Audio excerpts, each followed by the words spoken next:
Hello and welcome to the MSPT online learning program, MSPT Lead Learning at your doorstep.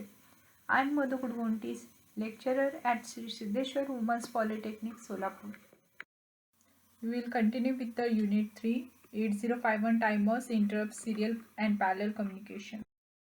At the end of this presentation, students will be able to use the timer with a given crystal frequency to generate a specified waveform on the given port. So the contents of this presentation are introduction to input and output port of 8051, port registers, port structure and configuration, clock frequency, period calculation, calculation of amount of delay generated in delay subroutine, and assembly language program of input output ports. This is the concept map of the presentation. So in this concept map we can see the port structure and configuration, then clock frequency and period calculation, and at last we will see the simple programs to generate the simplified waveforms on the given port. In microcontroller 8051 there are 4 input output ports like port 0, port 1, port 2 and port 3. Each are of 8 pin, and in order to initialize any port pin as an input, it is necessary to apply logic 1 to the appropriate pin. And similarly, in order to configure any port pin as an output, it is necessary to apply logic 0 to appropriate pin. So each port of 8051 has got 4 corresponding 8-bit port registers with same name like P0, P1, P2 and P3. In this figure we can see the format for port registers, that is port 0, port 1, port 2 and port 3. So each port register is 8-bit wide. After reset, the value FFH will be stored into each register port, and the internal RAM address of P0, P1, P2 and P3 are 80H, 90H, A0H and B0H respectively. Port 0 occupies a total of 8 pins, that is pins 32 to 39, and it can be used for input or output. To use the pins for of port 0 as a both input and output ports, each pin must be connected externally to the 10k ohm pull-up resistor. This is due to the fact that port 0 is an open drain, and since all the ports are bidirectional, they all have D-latch, output driver and input buffer. So the figure shows the structure for port P1, P2 and P3 and its 3 components. As we can see here, if 1 is returned to the port bit is returned to the latch, and D latch has a high on its Q. So if Q is equal to 1, Q bar will be equal to 0. And as Q bar is connected to the transistor M1's gate, the M1 transistor is off. And when the transistor gets off, it blocks any path to the ground for any signal connected to the input pin, and the input signal is directed to the tri-state TB1. When reading the input port in instructions such as move A comma P1, we are really reading the data present at the pin. In other words, it is bringing into the CPU the status of the external pin. This instruction activates the read pin of the TB1 and lets data at the pins flow into the CPU's internal bus. So this is the port structure for port 0.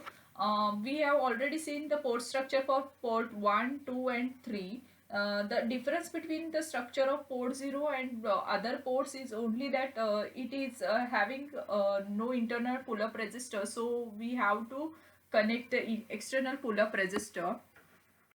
By writing 1 to the bit latch, the M1 resistor is off, and that causes the pin to float in case of open drain circuitry. So we need to connect the external pull-up resistor for port 0 as shown in figure. Do you know the source of the clock pulses for 8051? If C/T bar is equal to 0, the crystal frequency attached to the 8051 is the source of the clock for the timer.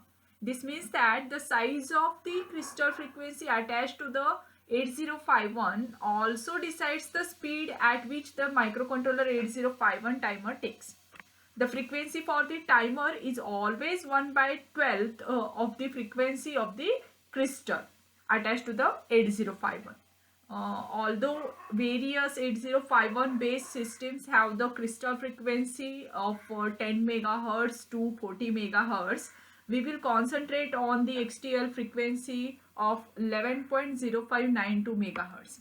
So the clock frequency can be calculated by dividing the crystal frequency by 12, and the period calculation can be done by taking the inverse of clock frequency.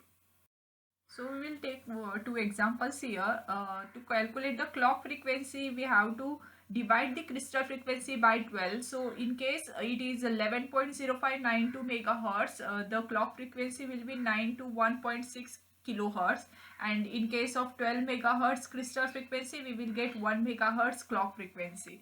Now the period calculation is done by taking the inverse of clock frequency. So for 11.0592 megahertz crystal frequency, we will get the period as 1.085 microsecond, and for 12 megahertz frequency crystal frequency, we will get the period of 1 microsecond. Assuming the crystal frequency as 11.0592 megahertz, period will be equal to 1.085 microsecond. So now we will try to calculate the delay for given delay subroutine. As given in the table, first instruction needs one machine cycle, second one will need two machine cycle, and third will need one machine cycle. In this subroutine, DJNZ instruction will take loop for 255 times, as R2 is loaded with 255 value. So total time delay can be calculated by multiplying the total machine cycles required for this delay subroutine by total period. So total period is 1.085 microsecond, and so in this case we will get the delay will be equal to 555.52 microseconds. Now we will try to write an assembly language program to generate a square wave on port 2.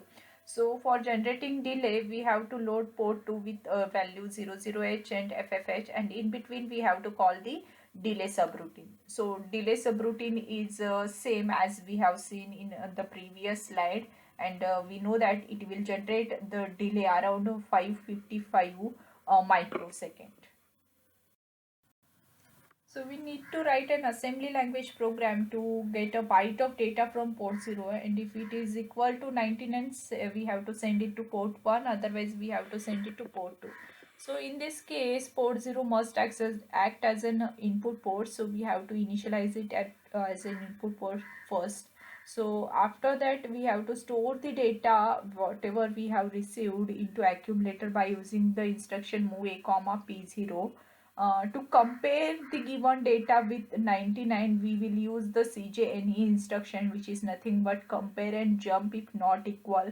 So it will compare between the data and 99, and it will jump to the given label if it is not equal. So if it is not equal, we have to move the data into port 2. So we are using the move p2 comma a instruction at label down, and if it is equal, then it will execute the next instruction, which will be move p1 comma a. So we are moving the data into p1 if it is equal to 99.